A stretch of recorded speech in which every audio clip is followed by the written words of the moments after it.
by the executors, except the Deputy President who did not sign this affidavit.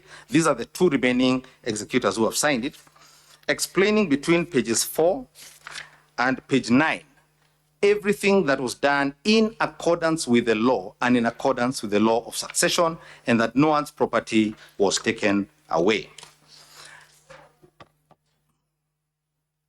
Senator Dulo, you know our rules. Proceed, Counsel. Proceed. Yes.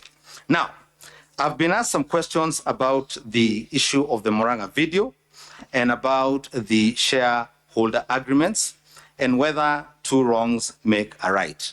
Our position is the opposite. Our position was that the address by the president in Murang'a was in fact in confirmation of the agreements. The president was merely saying that they are implementing the agreements they agreed upon, and it was incumbent upon his deputy to assist his president in confirming that they were implementing the agreements. That is the purpose of the video. That is the purpose of those agreements. It is not to say kufa makanga, kufa dereva. I think Senator Beth asked that question.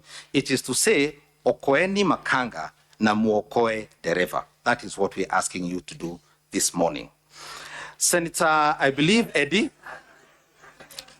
Senator Eddie Owiti, my good friend, has asked about the interrelation between Articles 91 and Article 232 and how those interact with the agreements. If I would call your attention, honorable senators, to the contracts themselves again, I don't know whether you have them. The contracts are in volume 3, and I'm referring you to page 429.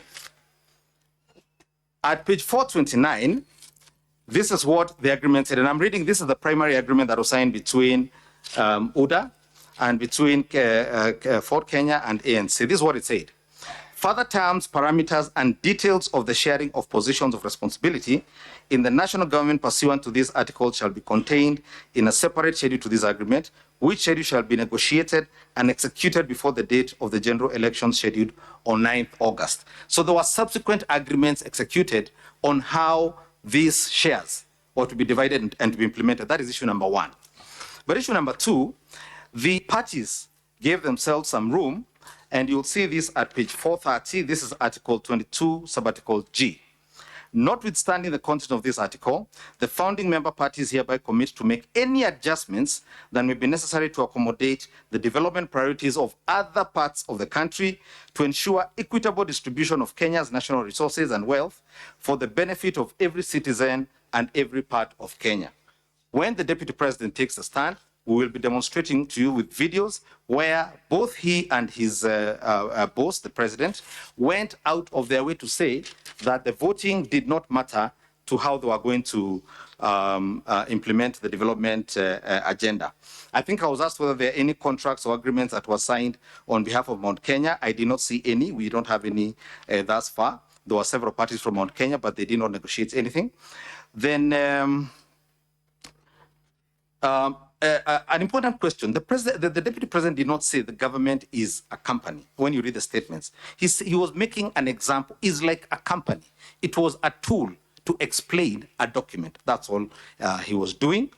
I'm pressed for time here. Yes, Senator Chariot asked a question about two wrongs making a right, and whether the current DP is conceding that because he did what the former DP did, that then he's guilty. Again, far from the truth.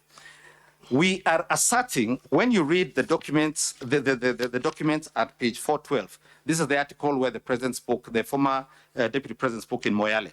This is what he said. The deputy president reiterated that he used to ask tough questions when attending the National Security Council meeting about schemes of murder. It is something that has troubled me a lot, and that is why we have put it to the Kenya Kwanza Manifesto that extrajudicial killing must come to an end. It is illegal and constitutional and offends every principle of the right of life. In law, there is no secrecy where crimes are committed or there is violation of the Constitution. The Deputy President was merely following the mentorship of the man who occupied the office before him, and it was not releasing any secrets that did not concern illegalities or unconstitutionality. So that deals with the question of oath of secrecy. I think that was asked. And because of shortage of time, I'll allow my learned colleague, Mr. Elisha Ongoya, to come and answer a few questions. Thank you very much, honorable senators, for your time and your attention. How many minutes, clerk?